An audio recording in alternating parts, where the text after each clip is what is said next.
Good morning बच्चों। आज हम आपकी पुस्तक हिंदी व्याकरण से पाठ 18 अलंकार के प्रश्नोत्तर हल करवा रहे हैं। आप प्रश्नों के उत्तरों को ध्यान से सुनेंगे और अपनी कॉपी में लिखेंगे। पहला प्रश्न है बच्चों आपका, अलंकार किसे कहते हैं, उदाहरण देकर समझाइए। तो इसका उत्तर है, काव्य की शोभा बढ़ाने वाले तत्वों को अलंकार कहते हैं।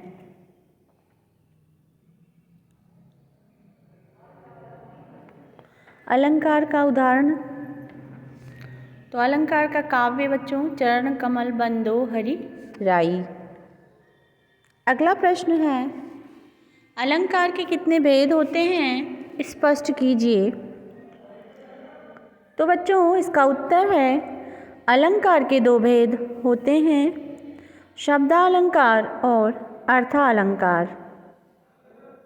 अब इनको स्पष्ट करना है। तो पहले शब्दालंकार, जिस रचना में शब्दों के कारण चमत्कार उत्पन्न होता है वहाँ शब्दालंकार होता है। फिर अर्थालंकार, जिस रचना में अर्थ के कारण चमत्कार उत्पन्न होता है वहाँ अर्थालंकार होता है। प्रश्न नंबर 3 है, शब्दालंकार की परिभाषा तथा भेद उदाहरण सहित स्पष्ट कीजिए। तो बच्चों ये थोड़ा बड़ा है, फिर भी देखते हैं शब्दालंकार की परिभाषा और भेद। तो शब्दालंकार की परिभाषा प्रश्न नंबर 2 में दे हैं, फिर भी देखते हैं। जिस रचना में शब्दों के कारण चमत्कार उत्पन्न होता है वहाँ शब्दालंकार होता है। शब्दालंकार के 3 भेद होते हैं, अनुप्रास अलंकार, यमक अलंकार और श्लेष अलंकार। अब इनको स्पष्ट करना है। तो अनुप्रास अलंकार, जिस रचना में व्यंजन वर्ण की आवृत्ति एक से अधिक बार होती है वहाँ अनुप्रास अलंकार होता है।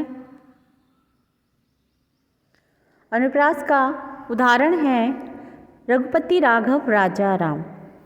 इसी में है यमक, जिस रचना में किसी शब्द की आवृत्ति एक से अधिक बार होती है वहाँ हर बार अलग अलग अर्थ निकलता है तब यमक अलंकार होता है। उदाहरण है काली घटा का घमंड घटा। अगला श्लेष अलंकार, जिस रचना में किसी एक शब्द के अनेक अर्थ निकलते हैं वहाँ श्लेष अलंकार होता है।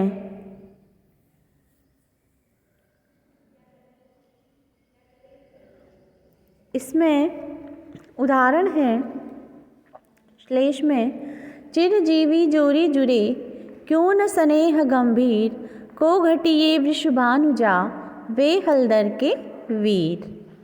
अब प्रश्न नंबर 4 देखते हैं बच्चों, उसका उत्तर भी देखते हैं। अर्थालंकार की परिभाषा भेद उदाहरण सहित स्पष्ट करना है। तो अर्थालंकार की परिभाषा, जिस रचना में अर्थ के कारण चमत्कार उत्पन्न होता है वहाँ अर्थालंकार होता है। अर्थालंकार के 4 भेद दिए हैं आपको, उपमा, रूपक, उत्प्रेक्षा तथा अतिशयोक्ति अलंकार। अब देख लेते हैं हम उपमा अलंकार को। जब किसी वस्तु की किसी अन्य प्रसिद्ध वस्तु से समानता दिखाई जाए तो वहाँ उपमा अलंकार होता है। जैसे उदाहरण बच्चों, उदाहरण सहित बताना है तो उदाहरण देख लेते हैं। पीपर पात सरिस मन डोला। फिर है उत्प्रेक्षा। रूपक अलंकार, रूपक भी है, जहाँ उपमेय में उपमान का आरोप किया जाता है वहाँ रूपक अलंकार होता है। जैसे चरण कमल बंदो हरि राई। फिर है उत्प्रेक्षा, जहाँ उपमेय में उपमान की संभावना दर्शाई जाए वहाँ उत्प्रेक्षा अलंकार होता है। उदाहरण है बच्चों,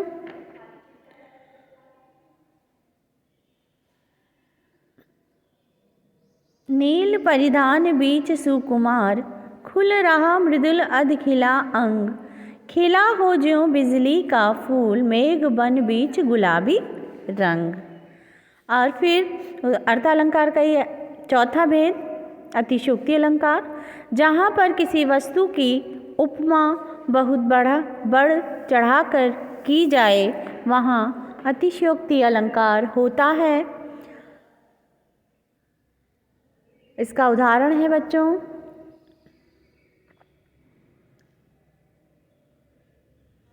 देख लो साकेत नगरी है वही, स्वर्ग से मिलने गगन में जा रही।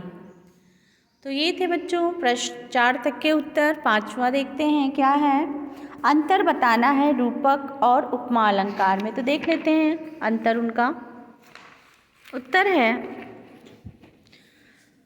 उपमा अलंकार, जब किसी वस्तु की अन्य प्रसिद्ध वस्तु से समानता की जाए तो उपमा अलंकार होता है, जबकि जहाँ उपमेय में उपमान का आरोप किया जाता है वहाँ रूपक अलंकार होता है। फिर 5वें में सेकंड, अनुप्रास और श्लेष का अंतर। तो देखते हैं, जब किसी वर्ण की आवृत्ति 2 या 2 से अधिक बार आकर काव्य में चमत्कार उत्पन्न करती है वहाँ अनुप्रास अलंकार होता है। जैसे चारुचंद्र की चंचल किरणें खेल रही हैं जलथल में। जबकि श्लेष अलंकार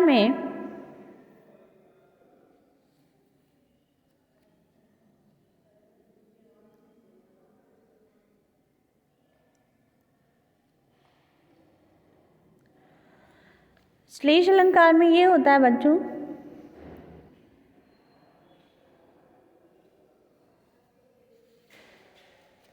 जब किसी रचना में कोई शब्द एक ही बार प्रयुक्त हो परंतु एक से अधिक अर्थ दे वहाँ श्लेष अलंकार होता है।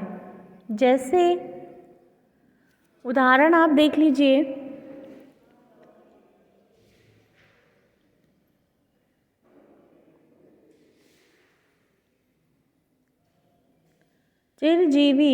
चिरजीवो जोरी जुरे, क्यों न स्नेह गंभीर, को घटिए वृषभानुजा वे हलदर के वीर। तो बच्चों ये थे प्रश्न उत्तर, आपने ध्यान से सुना, आप इसे अपनी कॉपी में लिखेंगे। धन्यवाद।